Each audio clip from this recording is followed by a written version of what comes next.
So, welcome back. Uh, Before we start, let's pray for everybody who is supporting us. It means a lot for us because they are fighting the battle for us. So, finally, we came back to Bhagavad Gita. We took a break. We went and elaborated the doctrine of karma in the last three sessions. Because verse 27 told us very clearly that whoever is born will one day die for sure. And whoever is dying is going to born again for sure. So to elaborate that, we went through the entire doctrine of karma. That didn't need an entire doctrine of karma, but we had almost 15 to 16 questions pending. So that's the reason why we went ahead and went through the entire doctrine of karma. So, where we are right now in our Gita study is Krishna concluded the discussion on Atma and then he started discussing the practical aspect. Practical aspect means even if you don't think that Atma is Nityaha, Sarvagataha, etc., still means there is no point in worrying because there are certain facts which cannot be changed. Right now, if you sit and worry that I cannot go outside, only thing you can do is you can increase your stress. So there are certain things where we do not have any control. And when we do not have a control over something, there is no point in, of course you can plan, but there is no point in getting depressed over it. So the previous verse we saw was, if you are born, definitely one day you are going to die. And then he gave an assurance.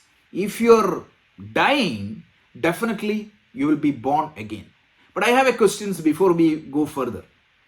Remember, we were always talking about the three dimensions of our personality. One is the physical body, the second one is the subtle body or the soul, and the third one is the Atma. So when he say that when you are born, you will die one day, what exactly is the dimension we are talking here? Body. Exactly. That is good. And when we say that something is going to reborn, what exactly is that? Subtle. Yeah, exactly. That's clear. So this is fantastic. And what happens to Atma? No change. Remember the bucket, water, and the sun. So what happens is you're moving the water from one broken bucket to a new bucket. So in that new bucket, there was no sun. But when you transferred the water from the original bucket to the new bucket, a sun appears to be born. But the birth was not for the sun. The birth was the combination of that physical subtle body. So that is very clear. So now let's... When you talk about moksha, right? Like they say some souls don't have to be born again. Correct. No, actually see, until you gain moksha, you will have to born again. The problem is when you get, the point is the mukti, the moksha, at that point of time, you are not identified with the subtle body anymore. You are identified with the Atma. So then there is no birth or death or anything like that. This rebirth happens. We discussed that in our karma theory.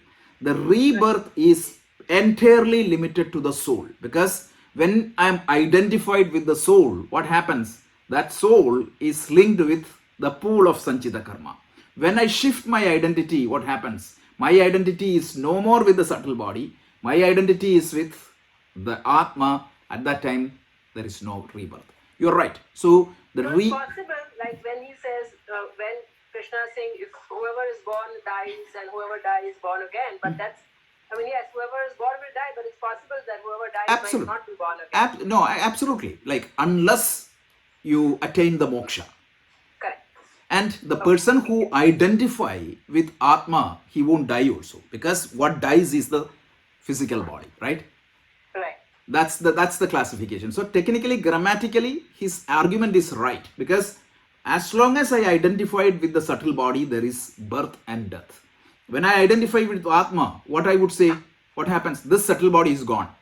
That's it. There is no death for him. There is no birth for him. Excellent. I'm so happy to hear such questions and such clarity in the understanding because this is very difficult. So I think we are in that track.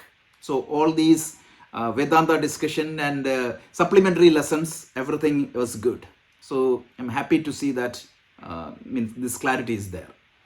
Any questions, please feel free to post. We will continue this topic. So now Krishna is going to conclude this entire topic, because already he concluded the discussion on Atma, and now he is going to conclude the topic why one should not get into this depressed state. So that there is 3 more verses. So let's go and see that. So Anu, if you could chant verse 28, that would be great.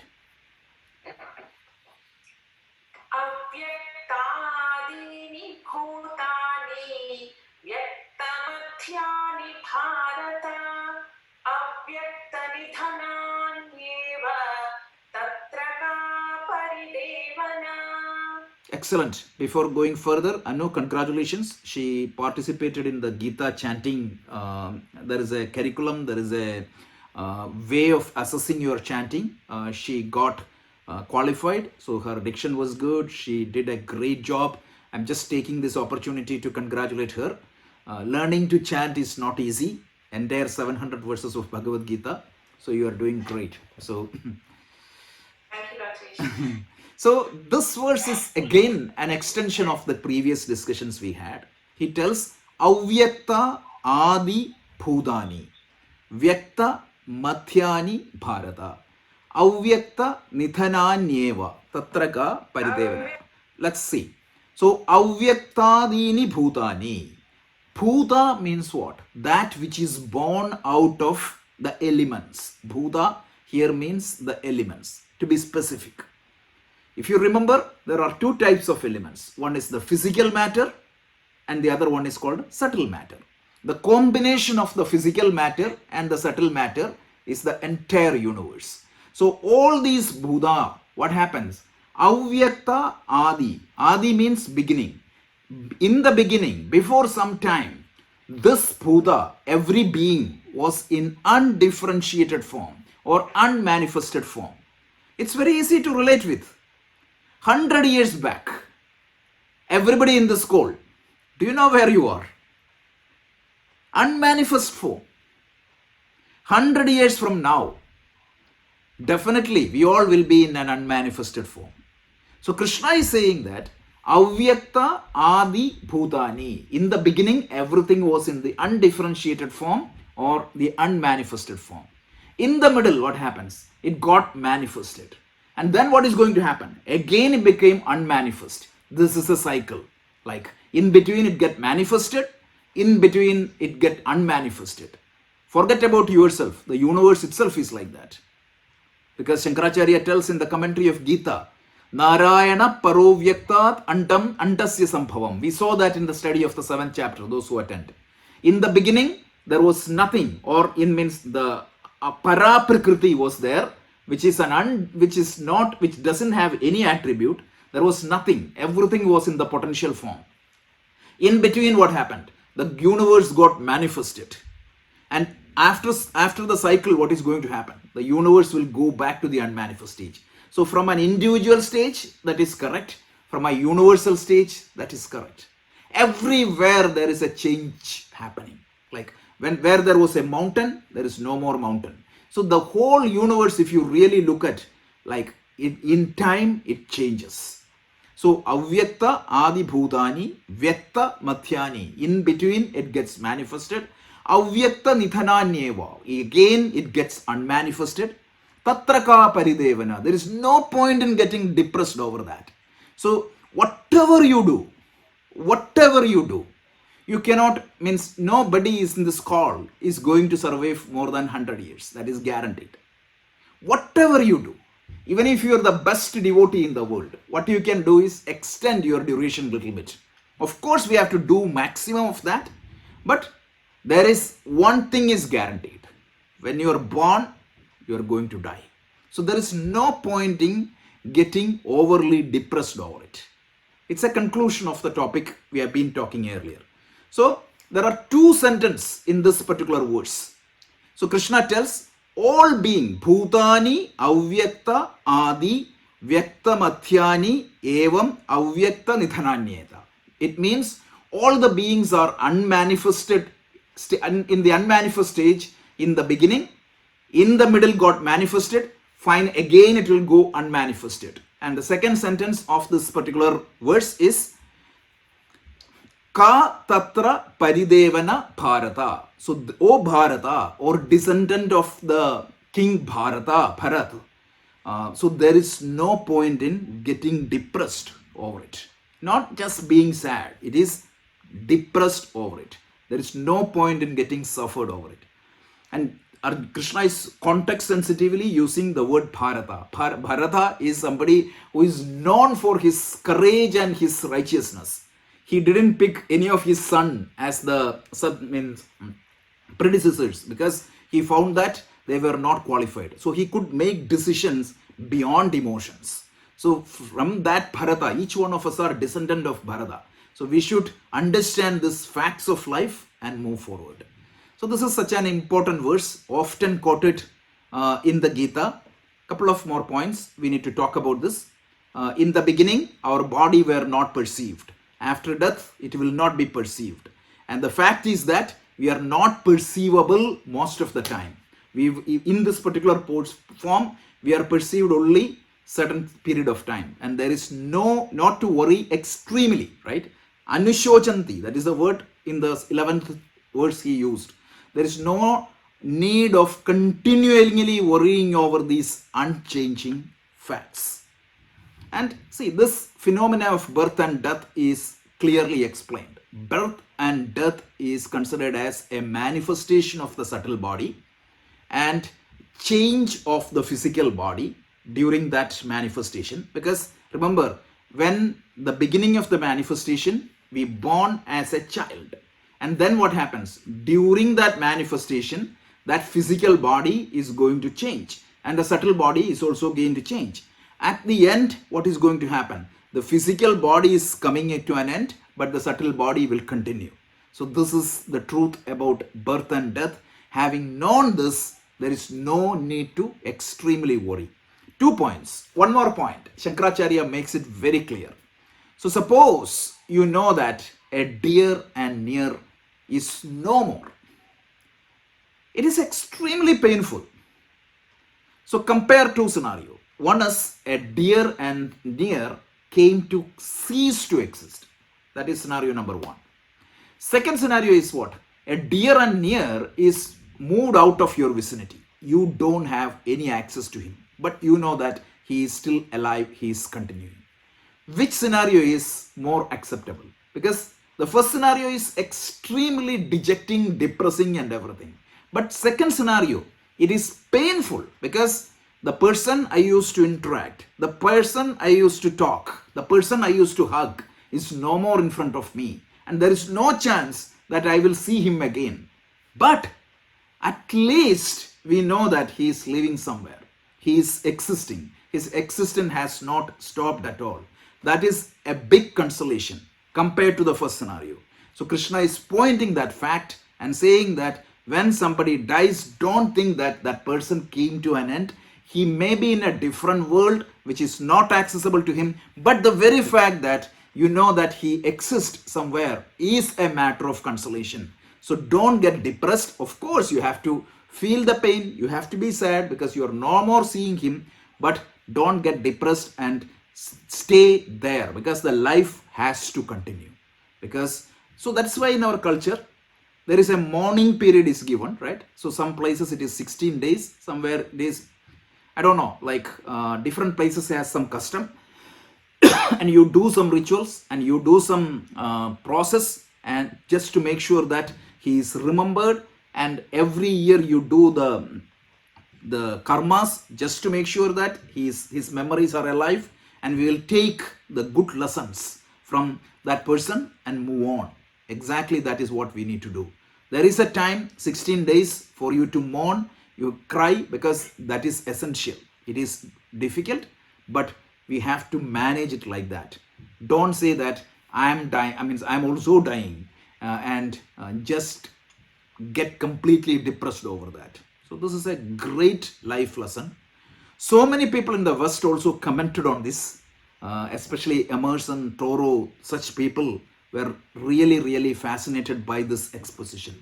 And another person who was fascinated by this exposition was none other than Carl Jung, who is the psychologist. Means Carl Jung was fascinated after reading the Bhagavad Gita. So these verses were definitely, you can see. And Emerson and Thoreau, you could see lot of flavors of these verses in their writing from these verses. Okay, any questions on that verse? Okay, so let's proceed. Anu?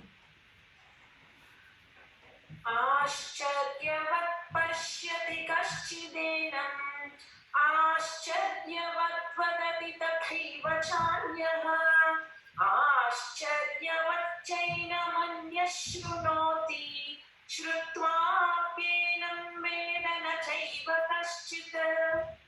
This is wonderful with subtle humor. So this verse, Krishna is talking about a lot of wonders.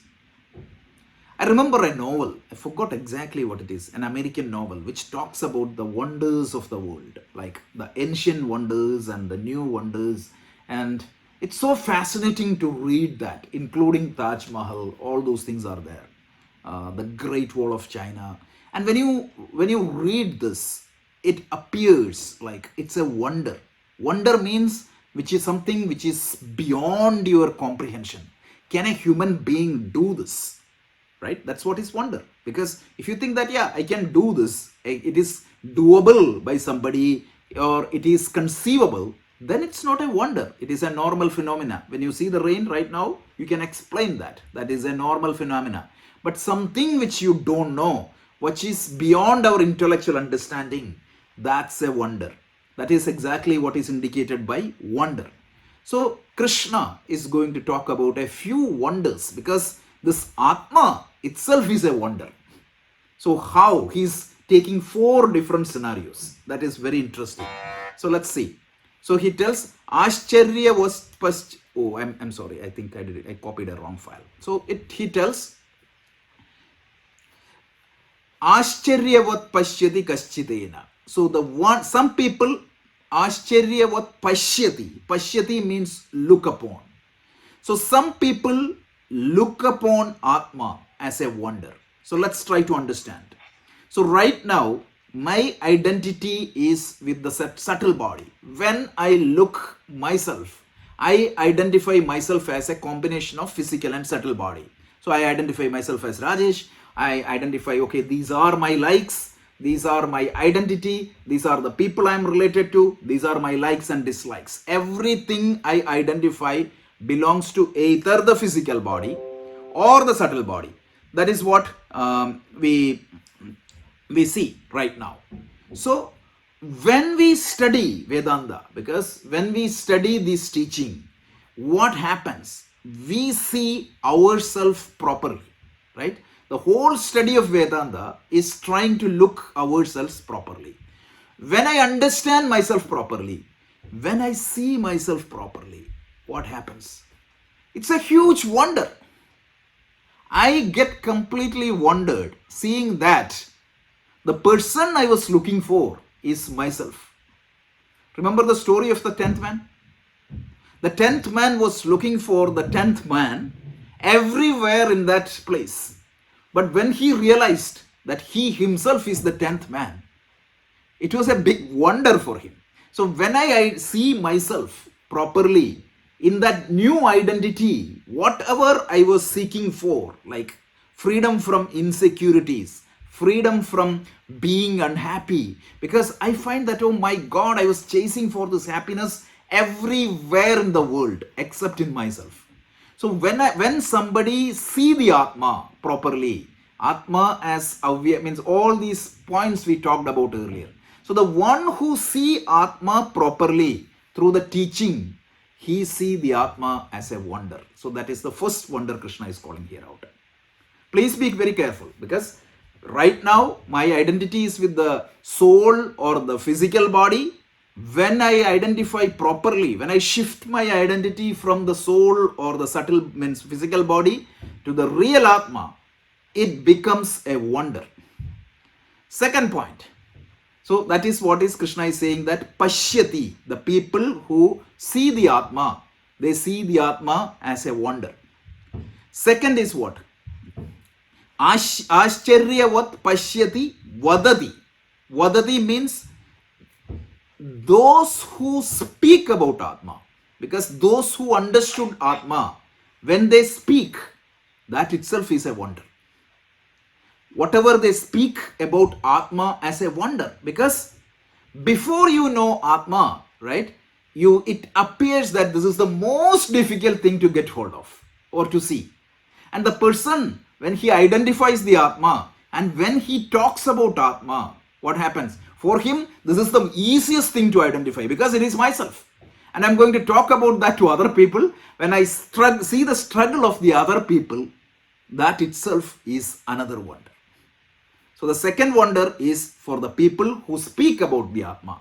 Now there is a small subtle aspect here. One is, there are two types of people talk about Atma. One is people like us who are not yet realized that Atma.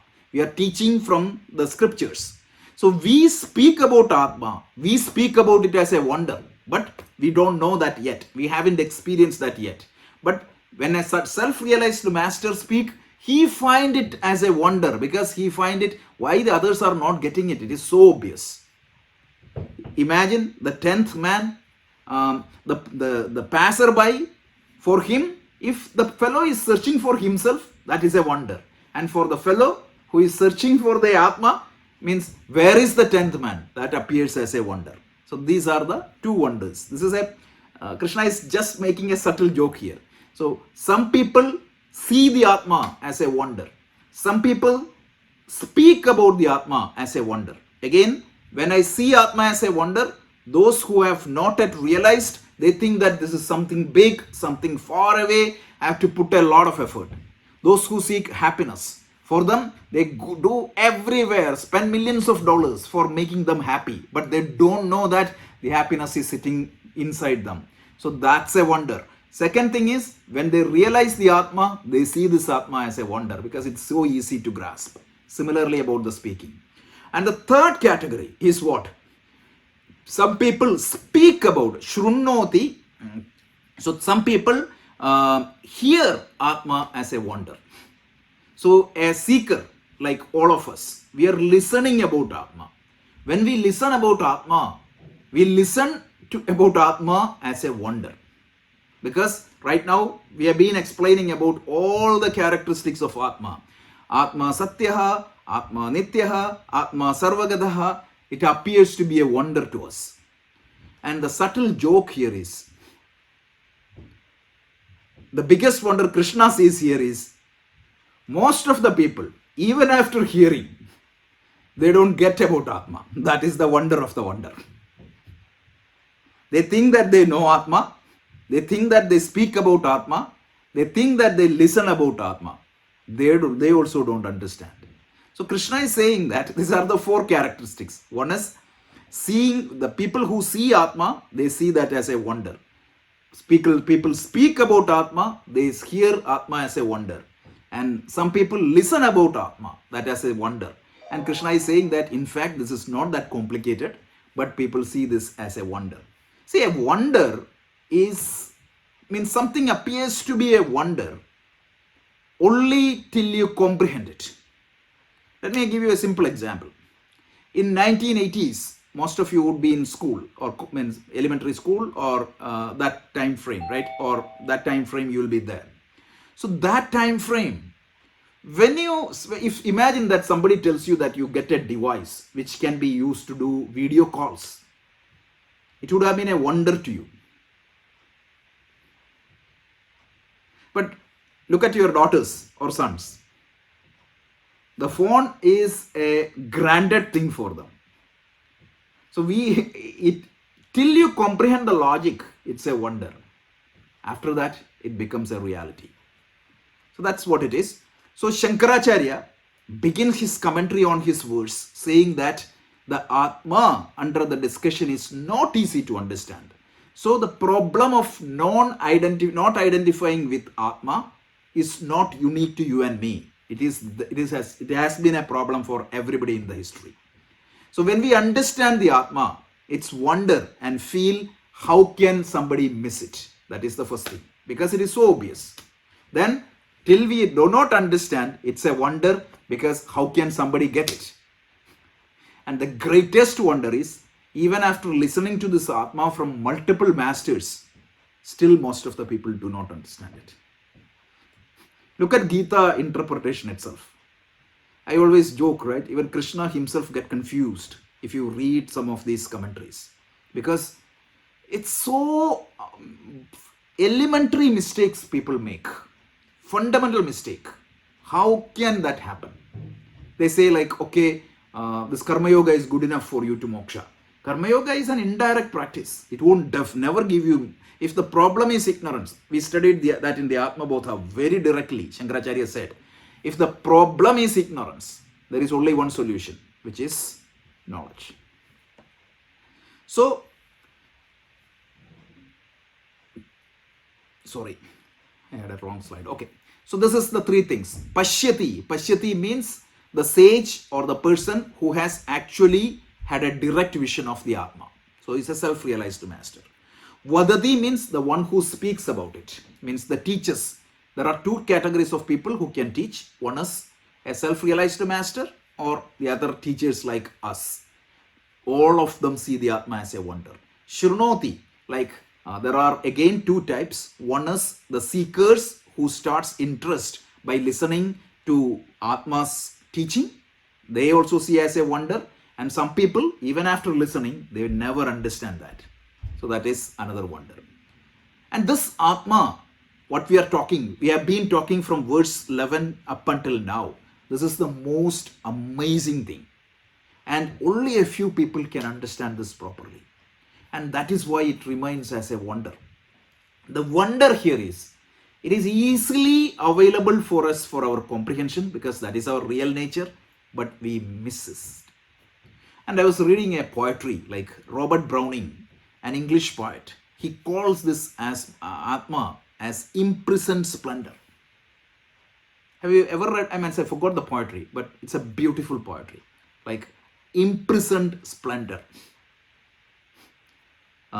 Then actually the difficulty is why we fail to miss Atma. Because our natural training is to look out.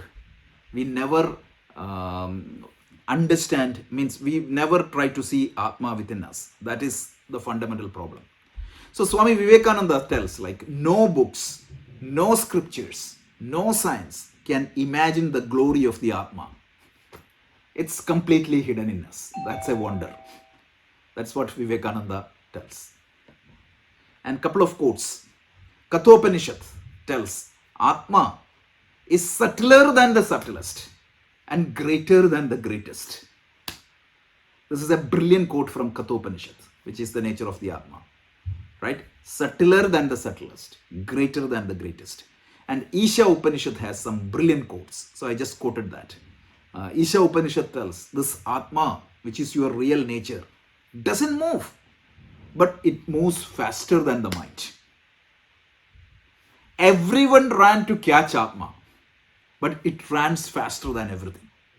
The third thing Isha Upanishad tells is, all the senses ran to catch it, but in fact, it will run. It's staying there. This is the language of contradictions. You can see these type of language in the Buddhistic literature and Upanishad, because they use the language of contradiction. Because if you really look at the particle, right? So if you really look at a small pen, it is stationary here. But when you look inside, all the atoms are moving. So that type of language is used. That's why this Atma is the most amazing thing, and it is the wonder of the wonders. So that is what it is. So let's go to the one more verse, and then we will recap and we can take a few questions. So I know, if you don't mind, could you chant? Dehi nityamabadhyoyam dehe sarvasya bharata tasmat sarvani bhutani natvam shochitumarhasi. Again, concluding verse, because the teaching started from verse 11, because Ashocyan annashocastvam prajnavadamscha bhashase gatasun agatasumscha na anushochanti pandita. That is how the teaching started. Panditas, the people who understand Atma, those people do not get into a depressed state, an unhealthy mental state. That is how the teaching started. And all these verses were supporting evidences for that. So that discussion is summed up in this verse. So let's see. So he tells, Dehi nityam avathyoyam. Dehi, deha. What is deha by any means? It's the physical body, right? Dahana yogya, that which is subjected to burn. Dehi means the possessor of the body. So here is the trick, the Sanskrit. It could mean two things. The possessor of the model means body, level 1 is the soul. Ultimately, who runs the body? It is the Atma. So what exactly meant at a verse has to be determined using context. So that is why Gita, it means, or not Gita, every scripture is context sensitive, including Bible and Quran, and language. Sanskrit is context sensitive. So here the word Dehi means it is refers to the Atma. So the Atma is Nityaha. Now you can ask me, why the subtle body is not Nitya? As you said, right? The subtle body comes to an end at two different scenarios. Anybody? Can you pick up? Can you pick up the two scenarios when the subtle body ceases to exist? At the end of manifestation. Correct. That is point number 1. Point number 2 is if you self-realized, the subtle body is gone. The subtle body comes to an end at the time of moksha or at the time of the end of the cycle. So the word here used Dehi refers to the Atma. The Atma is Nityaha. Dehi Nityam. Avathyoyam. Nobody can destroy that Atma. Shankaracharya in his commentary of the previous verses, I think verse 16 or 15 tells, even God cannot destroy that Atma. That much strong language he has used. It is indestructible. Dehi Nityam Avathyoyam. The Atma is indestructible. Dehe Sarvasya Bharata. That Dehi which indwells all the body. Again, it refers to the Atma because the Dehi is only one here. The Atma is only one. Remember the teaching? The subtle bodies are many, but the Atma is only one. So those who ask where the Gita is saying that the Atma is only one, there are multiple verses. I already called out a few. This is another one. That Dehi which indwells or enlivens all the bodies in the universe, that is indestructible. So there is only one Atma that is indestructible. So your true nature is indestructible. Nobody can touch it. What can be destroyed is your temporary nature, which is the physical body. And what gets changed is your physical body and subtle body. So that is the sum up of this entire teaching. Therefore, Krishna tells, Tasmat sarvani bhutani natvam shochitum arhasi. Therefore, because your real nature cannot be destroyed by anybody, natvam shochitum arhasi. There is no need of getting depressed or getting suffered. Yes, a pain is there, but it has to end there. That's it. So this is the summary of the teaching started from verse 11 to verse 30. So in this verse 11 to verse 30, Krishna is clearly telling us through a step-by-step unfoldment. The key thing he is telling is every individual, every jiva has 3 dimensions. One is your physical body, the second one is your soul or the subtle body, or the third one is Atma. And your real identity is Atma. The problem is you get identified with physical body, subtle body combination. And when you get identified with this physical body, subtle body combination, you take yourself with the limitations of the physical body and the limitations of the subtle body and get suffered. So here Krishna is saying that in reality, nobody can destroy you at all. You are indestructible and your existence is guaranteed. So knowing that, there is no point in getting depressed. Okay, it's okay to have shoka, but it is not okay to have anushocha. The life has to continue. So that entire teaching section is coming to an end. And now he is going to talk about the Swadharma and also about the Pratibhasika Satya, like from an illusionary perspective, if you think how to handle. But the main body of teaching, which started from verse 11, is coming to an end. So this has two sentences. Finally, do not grieve. That is the theme of this verse.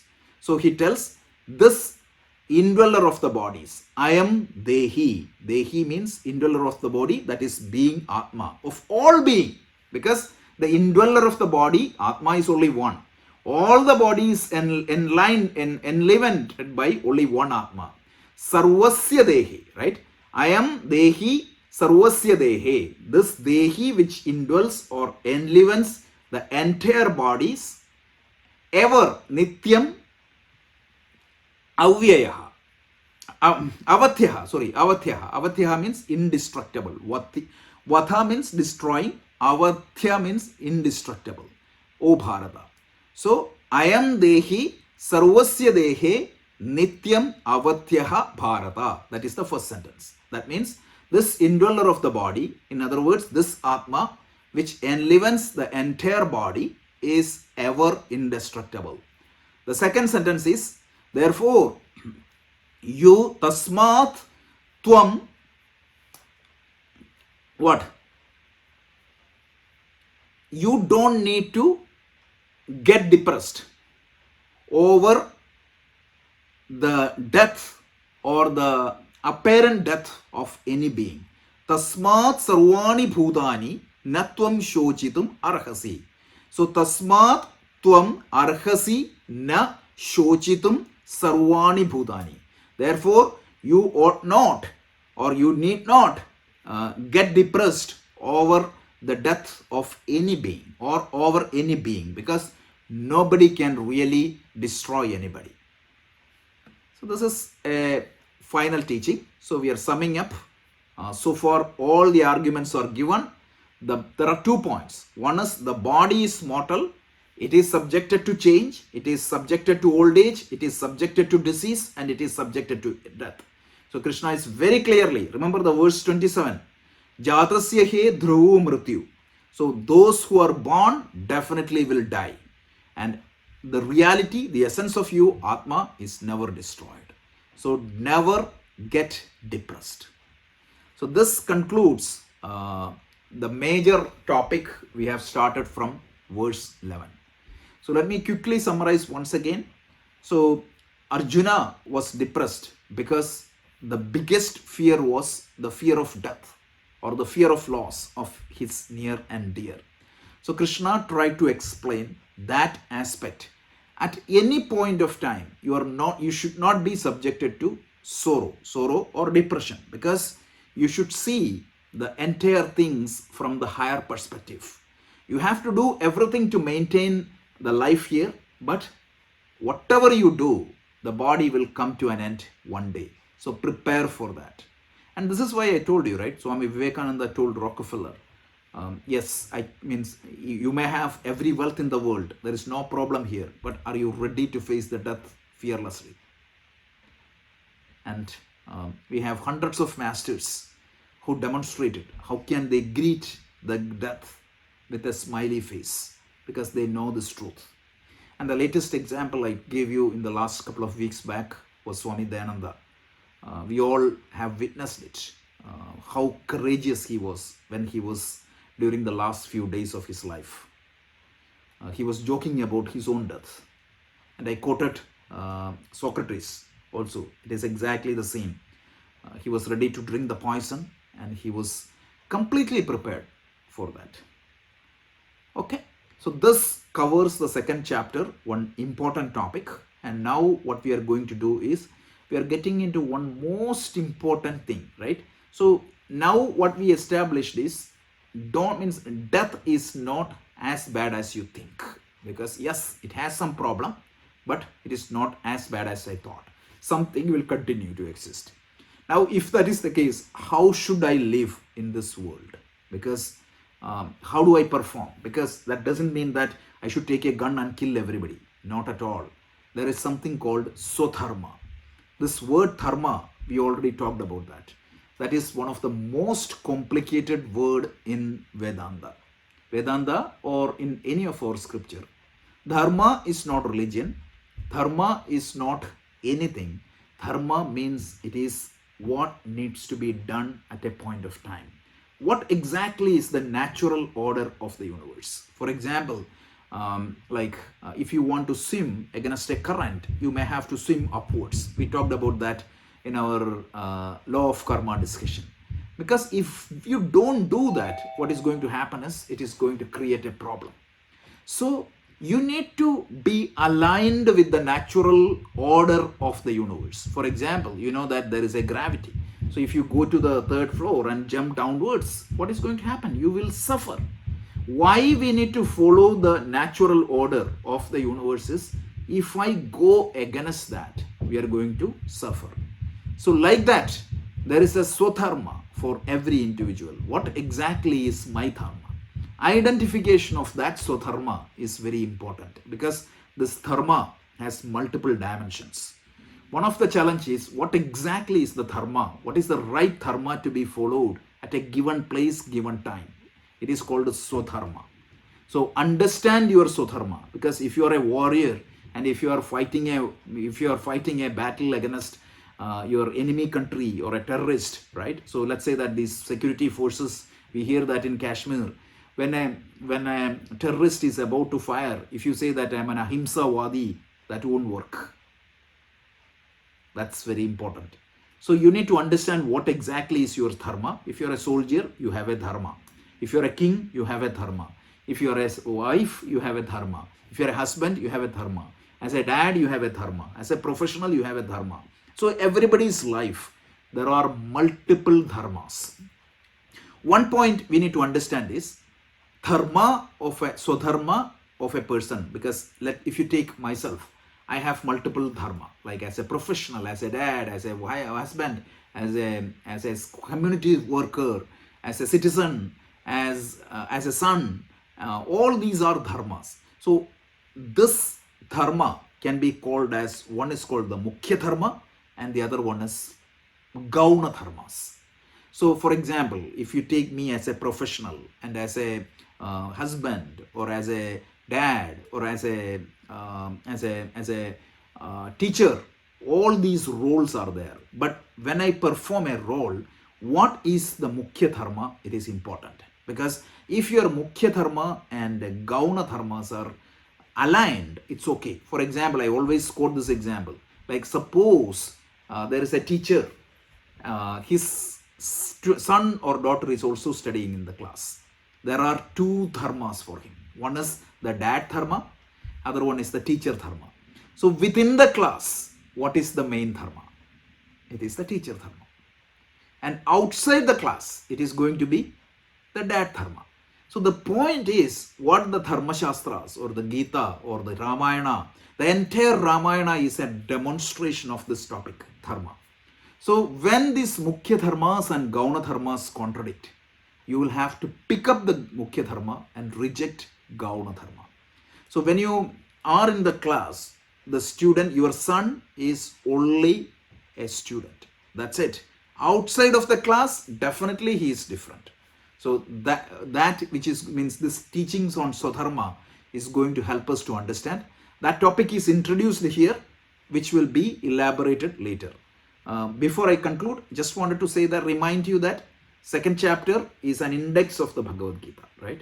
So it just touches all the topic, which will be elaborated in the upcoming chapter. So we'll talk about swadharma, and we talk about a little bit of pradibhasika satya, meaning illusionary reality. When you do, means how, what other people talks about you, etc. And from there, Krishna says, now it's really interesting that you said your problem or my problem is mainly because I am not identifying with the Atma. So tell me a process, tell me some methodology by which I can get connected with this Atma. So for that, he introduces, change the corner and introduces a big new topic from verse 38, and that topic is known as yoga. So far what we are discussing from verse 11 to 37 is called Samkhya. Samkhya means it is knowledge. From 38 to 53, he is going to talk about or mention about yoga. And this topic of yoga will be elaborated in the 3rd chapter, 4th chapter, 5th chapter, 6th chapter in detail. With a lot of repetition, he is going to introduce. So far we are going to see what, and now we are going to see how, when from verse 38. So we'll have 5 minutes for question answers. Any questions or comments before we get started with the bhajans? Rajesh, just Radhika here, one question. Yes, Radhika. So when you talk about Atma, is it right to assume that it's a single Atma we are talking about for everyone? Like it's not like your Atma and my Atma. Is it that universal intelligence or whatever we call? Is that what it is, or it's absolutely? Like because Absolutely. Atma means there is only one Atma. I think Radhika, you missed the previous classes. We spent a lot of time on this topic. We differentiated between Atma, soul, and physical body. But to answer in summary, Atma, there is only one Atma. Meaning, if you really look at the Gita verse itself, it is explaining that. Dehi nityam avathyoyam dehe sarvasa. There is only one indweller of the body in the entire set of body. So if there are billions of expressions of life in the world, the Atma, the core Atma, the essence is only one. That which enlivens the entire Atma is one. So that is what I was explaining earlier. Every Jivi or Jiva has 3 dimensions. One is the physical body. The second one is called a subtle body, which we call as soul. And the third one is called Atma. So in our YouTube channel, Project Gita, there is a supplementary lesson. If you really look at, I'll post that link in the group after this class. There is something called physical body, soul, and Atma. We did a supplementary lesson because this was the same question from different people, and this is one of the most confusing questions. So we answered that. But to sum up, there is what we are talking as Atma is the one Atma, and even if you and I have only one Atma, honestly speaking, and all the people sitting here, everybody has only one Atma. Okay, thank you, Rajesh. Yes. So basically, it is you are telling when you say subject, it is just one subject. So all the other things are like objects, like our subtle body or our body, the physical body, are all identified like objects. Absolutely. Subject, when you say it is just the Atma, you are saying. So the example, the stock example is there is only one sun, but there could be hundreds of buckets of waters. So that's the classic example. And Atma is illustrated by that sun. And the soul is the backwater, and the bucket is the physical body. My request to all of you is this concept needs to be clear, meaning we need to have clarity here, because Gita is something that need not be believed in, it needs to be understood properly.